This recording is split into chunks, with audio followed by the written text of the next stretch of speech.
थी, तो वहां पर टोटली नेचुरोपैथी के विरोध में वहां पर एक्टिविटी बोलो, वहां का सीन बोलो, सब ऐसा रहता था। और उस कैंपस में बापू भवन, कितने लोगों ने देखा बापू भवन? उस बापू भवन में मुझे याद है, वहां पर एक कोने में नहीं तो 30-40 सुअरों का घर था। 30-40 उतने रहते थे। तो जैसे ही मूर्ति सर आ गए, कुत्तों का पालने का भी वो घर ऐसा था। तो कुत्ते और सुअरों का एक प्रकार का अड्डा जैसा था। और देखते देखते वहां का कायाकल्प हुआ।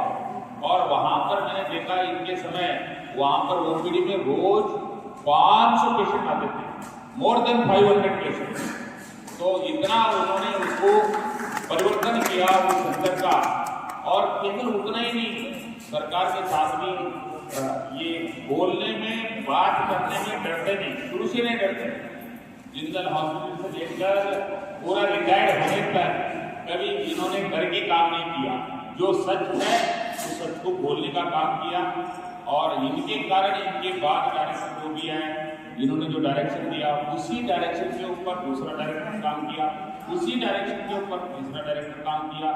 तो अभी चौथा डायरेक्टर में जो फुल टाइम आएगा वो भी डॉक्टर चिदानंद मूर्ति जी की डायरेक्शन के ऊपर काम करेगा, ऐसा पूरा विश्वास है। और इनको पूरा पता है नेचुरोपैथी का इतिहास, यानी इतनी जानकारी, यानी एक प्रकार के देश के पहले नेचुरोपैथी की डिग्री शुरू करने वाले डॉक्टर यही है। और देश में पहले डिग्री करने वाले भी डॉक्टर यही है। हैदराबाद में के अंदर में जो नेचुरोपैथी का कोर्स डिप्लोमा करते करते वही कन्वर्ट हो गया डिग्री में। तो पहले स्टूडेंट के लिए फर्स्ट बैच, यानी देश के फर्स्ट बैच के स्टूडेंट हमारे देश में है, कितने गर्व की बात है। तो इनके पास बहुत कुछ अनुभव है। इनकी विशेष रखते देवलता जी भी नेचुरोपैथी डॉक्टर ही है। ये दोनों नेचुरोपैथी के लिए देश के बड़े बड़े अलग अलग हॉस्पिटल में भी डॉक्टर मूर्ति जी ने जाके उस हॉस्पिटल को खड़ा किया, चाहे वो राजस्थान हो, चाहे हरियाणा का भिवानी जहाँ पर मदन माथुर जी ने काम किया है वो सेंटर हो। और इसके बाद CCRY में आप आए, और CCRY में भी आके वहाँ का वर्क कल्चर, जो काम करने की संस्कृति होती है ना, सरकारी संस्कृति होती है, वो सरकारी वर्क कल्चर को चेंज करने वाले भी डॉक्टर रहे हैं। तो हम सबके लिए सौभाग्य की बात है। सुधानंद मोदी जी नेचुरोपैथी में डायबिटीज मुश्किल है, आर्थराइटिस और भी ज़्यादा मुश्किल है। सबसे मेरा 50 साल का अनुभव में ब्लड प्रेशर सबसे बड़ा आसानी का है। इसमें डॉक्टर शेल्टन का, हर्बर्ट शेल्टन अमेरिकन डॉक्टर को कहते हैं, एक छोटे मोटे बीमारी आते, क्या करना, क्या खाना, क्या पीना, लोग विडम्बना में रहता है, कंफ्यूज रहता है। और वो करने तो बोलते नहीं, तो समझो क्या ताकत है, काफ़ी पियो, हॉर्लिक्स पियो, खाना खाओ, गर्मा गर्म पूरी खाओ, ताकत आएगा। ताकत नहीं आता, बीमारी को ताकत मिलती है, बीमारी बढ़ जाती है। तो हर्बर्ट शेल्टन ने एक ही कहा, not to do anything is the best remedy. कुछ नहीं करना, IBP में रेस्ट करो। कौन सा रेस्ट? 4 प्रकार का रेस्ट: शारीरिक विश्राम, मानसिक विश्राम, क्रियात्मक विश्राम, फिजियोलॉजिकल फंक्शनल विश्राम, और इंद्रियात्मक 5 सेंसरी रेस्ट देनी चाहिए। कुछ नहीं, रेस्ट करो। और पानी खूब पियो। इंडिया के हिसाब से, अमेरिका के हिसाब से पानी कम पीना चाहिए बोलते हैं, और इंडिया भी ट्रॉपिकल कंट्री, पानी ज़्यादा 4 लीटर पानी पीना चाहिए। रेस्ट करो, जूस पियो, नींबू पानी पियो, कोई भी रस पियो, नमक छोड़ दो। 3 दिन में बीपी बिना दवाई का कम होता है।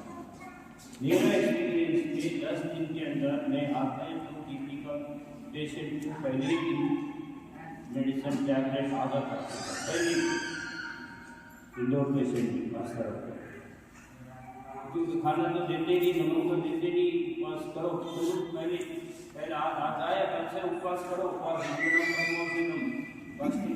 बेस्ट रेमेडी, परम औषधि, इससे बड़ा तो औषधि है ही नहीं। तो दवाई क्यों देते डॉक्टर? ये में बोला हुआ, तो पानी पियो, रेस्ट करो, दोस्तों वॉकिंग करो,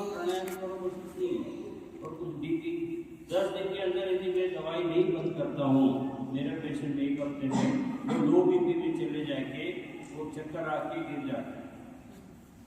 ये प्राकृतिक चिकित्सा का प्रामुख्यता है। इसका रिजल्ट परिणाम इतने मिलते हैं 10 दिन के अंदर जो हाई बीपी की पेशेंट जो बिना दवाई कंट्रोल नहीं होता है, 10 दिन के अंदर बिना दवाई के साथ कंट्रोल नहीं होते, बिना दवाई 10 दिन के अंदर लो बीपी में आ जाते हैं।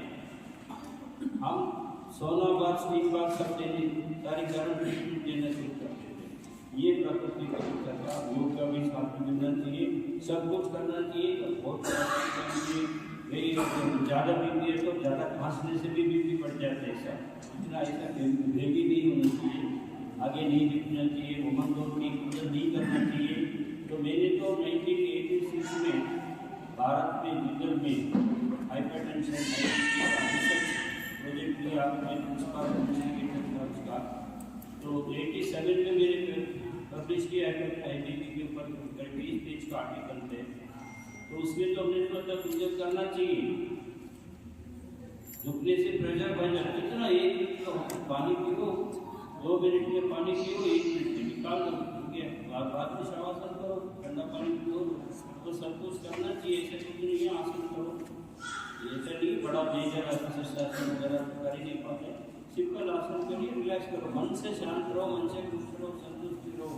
जिस कारण की वजह से बीपी आया उन कारणों को निकाल दो, जूस पियो, रस पियो, कोई भी पियो, सारे फल खाओ, रॉ डाइट, फ्रूट डाइट की बेस्ट डाइट।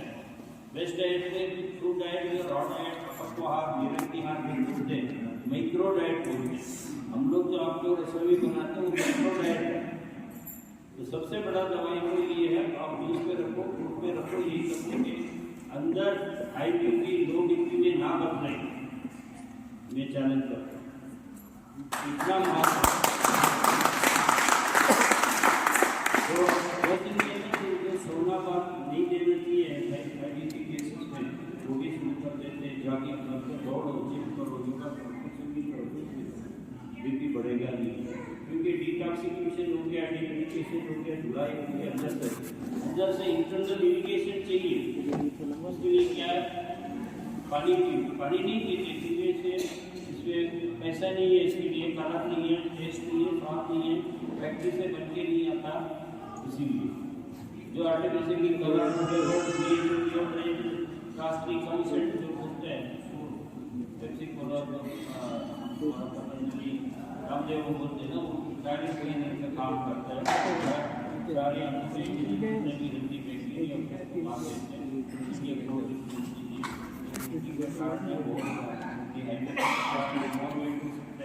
स्ट्रेस हो सकता है, पानी कम पीते, एक्सरसाइज नहीं करते, वॉकिंग नहीं करते, ज़्यादा खाते, नमक ज़्यादा खाते, तो सबको थोड़ा योगदान कर लीजिए। मॉडिफिकेशन बदलना जरूरी है। तो अप्राकृतिक से दूर रहिए, प्रकृति का आहार जीवन अपनाइए।